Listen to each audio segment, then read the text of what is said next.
Ms. Hensel. Good afternoon. Can you hear me? Yeah. Good afternoon. Thank you again for having me back today. Again, I appreciate the opportunity. I'm going to try to be brief. I know there's been ad nauseum comments on this topic. There are a couple things in particular I'd like to address. First, of course, I support this proposed rule to hold an election as soon as practicable after the filing of a petition, because that sort of a rule supports the primary objective of the National Labor Relations Act, which is to protect employee rights to have a free and fair election regarding representation. My experience is typically by the time employees, or I should say a sufficient number of employees, have signed authorization cards, they've already undertaken multiple attempts to obtain the benefits that they're hoping to achieve through bargaining on their own with the employer. They've approached the employer and has had absolutely no effect. During those interactions, one might call that a robust exchange of ideas. Hey, pay me more money. No, I'm not going to pay you more money. Well, maybe I should get somebody to help me pay me more money. Well, no, that's not going to help you either, and we're not going to pay you more money. Robust exchange of ideas. During those sessions, the employer has more than adequate opportunity to speak with its employees regarding its views.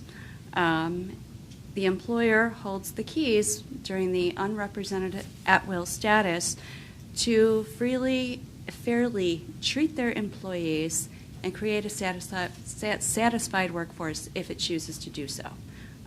It's when the employer chooses not to do so that the employees will turn to a third-party union. And again, during those sessions, it has an ample opportunity to share its views through its conduct. You can give a raise, and its communication.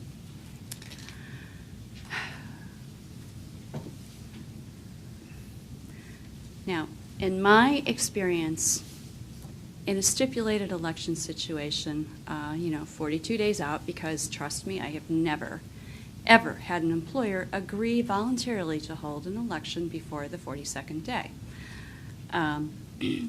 What I typically see, and I don't know if there's some psychological warfare study that employers use for this formula, the first 3 weeks of the anti-union campaign tends to be a soft pedal.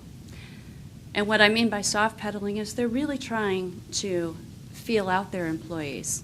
It's not that they don't know what to say, they just don't know who to say it to. And so that first 3 weeks is aimed at figuring out who their targets are. Then in that last 3 weeks before the election, that's the big push. They know which ones aren't worth bothering with, and they're going to go after the weak link and see who they can get to change their mind. I don't think that employers need 6 weeks to do that. They can do that in 3 weeks.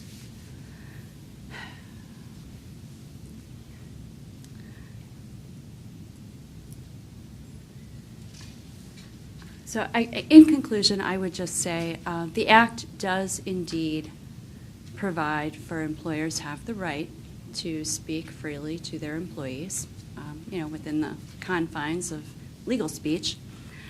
The Act does not provide a minimum time frame to do so, and I don't believe that Congress did intend that there be a minimum time frame, simply that they have the right to do it. Thank you.